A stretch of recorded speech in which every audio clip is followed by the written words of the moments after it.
Happy morning, children. Hope you all are doing good. Okay. So, in today's class, we are going to see about your civics. The second unit, that is the first chapter. In second unit, first chapter, that is why do we need a parliament? Okay. So, in the last, the chapters, we have studied about the secularism and how the secularism is working in India. All those things we have seen. Okay. So in today's class, we are going to see about parliament and the houses of parliament and why do we need that parliament. Okay. So the first thing, when we start imagining about our India is basically, yes, very good children, India is basically a democratic country. Okay. So in your history, what we are studying, children? Yes, we are studying about the how India was struggling to get independence. Okay, so we are studying about how India is was studying the struggling to get independence. Okay, so the same thing here we are going to see about how after we got the independence, how after we got the independence, how our India is working, how our democracy is working, those things we are going to see. Okay, see, in today's class we'll go for introduction and about the parliament. What do you mean by parliament, or why do we need that parliament? And we'll see about the houses of parliament, that is Rajya Sabha and Lok Sabha. Okay, and then we'll go for recapitulation. Yes, basically we are seeing that India is the largest democratic country. What do you mean by democracy, children? As we know earlier, we were following like a monarchy. That means the kings and queens were ruling the country. Okay, that means only the single person used to rule that particular, the region, our dynasty. Okay, after that, once the British people came to India with the name of trade, they came to India and slowly they started to take the control over the entire country. Okay, so that time India became the colony for British. Okay, India became the colony for British. There, the imperialism. And then what happened? The monarchy came to an end and we finally became like a, the colonies. After that, when India got independence, children? Yes, see, in the year of 1947, August 15th, India got independence from the British, and after that, after India got independence, we started to follow democracy. Okay. So what exactly do you understand about democracy? So whenever we ask you, people will tell by the people, for the people, of the people. What exactly means? And why do we need a parliament? What exactly the meaning of parliament? So finally, we know that in democracy, people, that means we, citizen, play an important role. Okay, so once we play the important role, for example, in a democratic country, all the rules, everything will be framed by the people. That means not directly. For example, just imagine I'm also a citizen. Just take it as an example of your parent. Even they are also a citizen of a country. That means the normal people.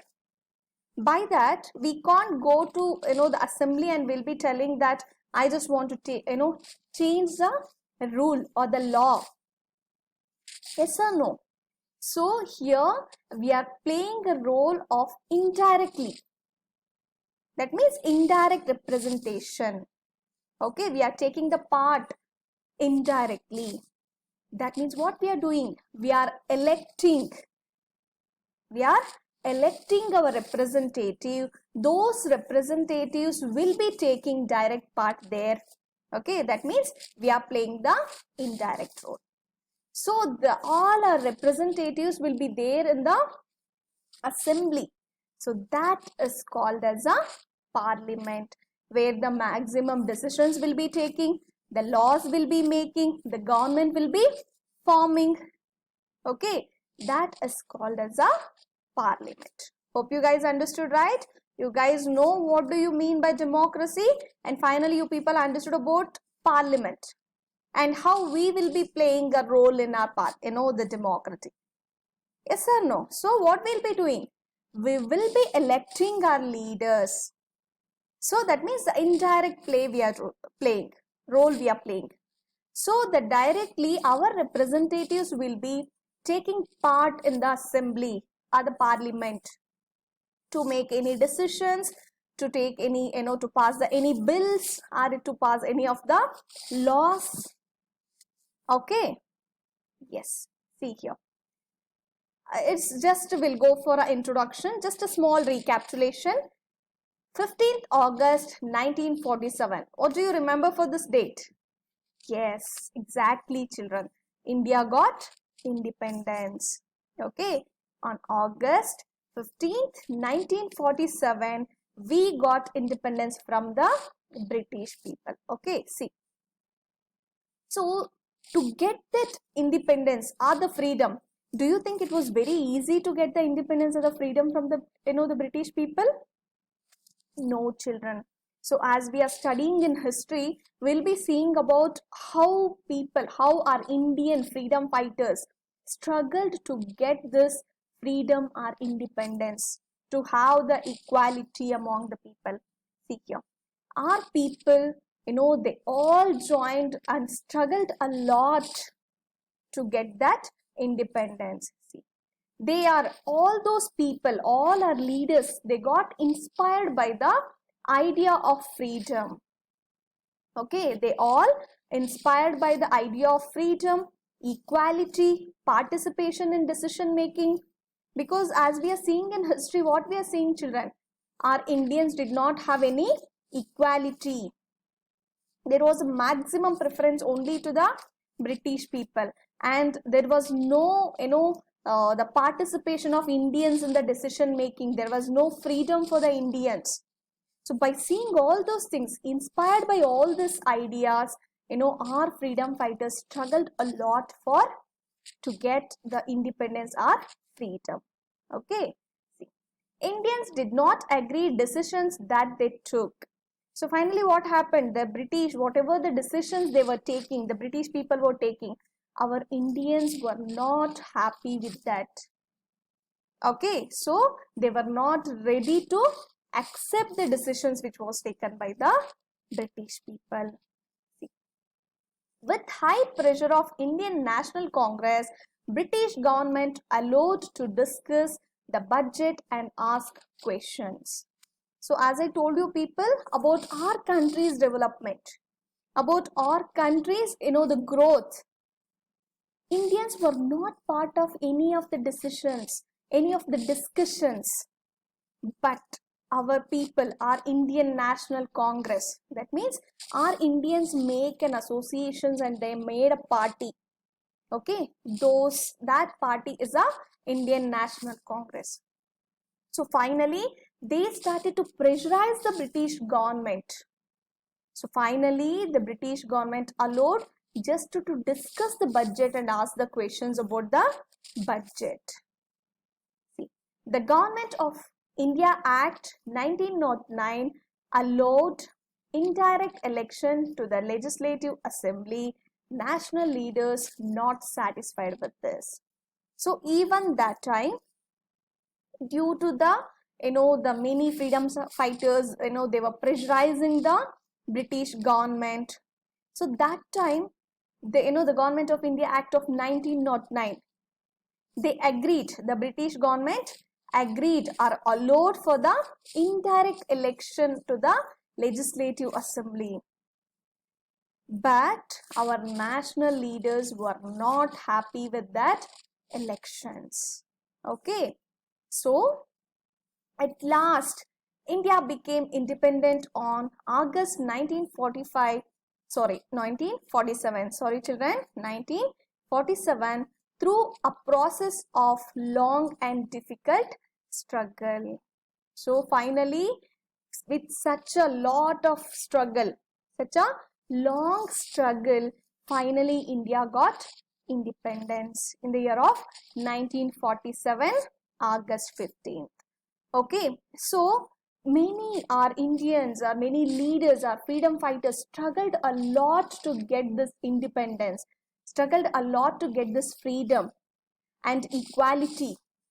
Okay, so after that, see, take off points, that is, once we got the independence, once we got the independence, as we know, the many people sat together and discussed a lot and made the constitution. Okay, that means the rule book, what are the rules we have to follow in our country, how the people has to be treated, that means the equality. As we know, we have some basic rights for the people. Yes or no, we have some fundamental rights.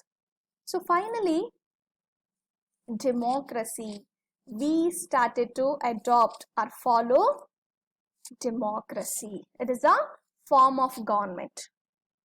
It's a form of government where people will play the major role. Okay, that means we will be electing our leaders, and our leaders are like our representatives. They will be working for the people. Okay, democracy and the desire and approval and participation of the people. That is what, here the major, the importance here they are giving is for the people's desire. Okay, the maximum we will be participating. For example, if you wish to participate in an election, yes, of course, you people can participate. There will be some certain criteria, that means some age, we have to attain, the 18 years, like that. Some basic rules are there. Apart from that, anyone can, be a part of that.